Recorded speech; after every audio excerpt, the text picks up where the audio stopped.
भारत रत्न संविधान निर्माता डॉक्टर भीमराव अंबेडकर अगर अपने जीवन में किसी के विचारों से सर्वाधिक प्रभावित हुए तो वे थे महात्मा बुद्ध। और अंततः वो तो बौद्ध धर्म को ही अपना लिया।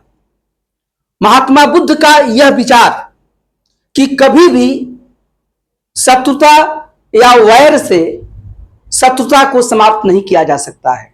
अगर शत्रुता को समाप्त करना है तो मित्रता से समाप्त किया जा सकता है, या वैर यानी शत्रुता को अगर समाप्त करना चाहते हैं तो अवैर से ही समाप्त कीजिए। और यह बुद्ध की वाणी है जो धम्मपद में लिखा गया है, और बुद्ध ने अपने ही मुख से इस बात को बोला है, नहीं वेरेन वेरानी समन्तिध कुदाचनम अवेरेन च समन्ति इस धम्मो सनातनो। उन्होंने कहा कि यही सनातन से धर्म आ रहा है। यहां सनातन का मतलब है कि सदियों से, मतलब यही यूनिवर्सल धर्म है, यही यूनिवर्सल बात है कि कभी भी शत्रुता को समाप्त करना है तो आपको मित्रता का रास्ता अपनाना पड़ेगा। आपको शत्रुता से या वैर करके वैर को समाप्त नहीं कर सकते हैं।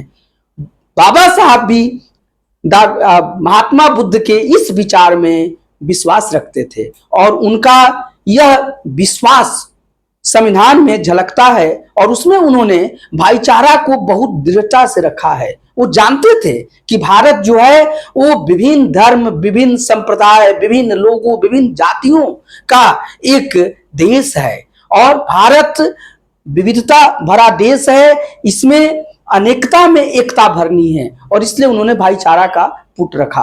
अब आजकल सभी लोग संविधान की चर्चा करते हैं, संविधान को हाथ में लेके चलते हैं, हर बात में संविधान की चर्चा करते हैं। उन लोगों को भी इस बाबा साहब की या अपने संविधान की इस मूल भावना में विश्वास रखना चाहिए, भाईचारा में, कि अगर भारत को आगे बढ़ाना है, भारत को विकास पर ले जाना है, तो यहां पर सौहार्द बहुत जरूरी है। तो यहां पर सामाजिक न्याय भी उतना ही जरूरी है, लेकिन सामाजिक न्याय में भी सौहार्द की भावना होनी चाहिए, और इस तरीके से हमारा देश आगे बढ़ेगा।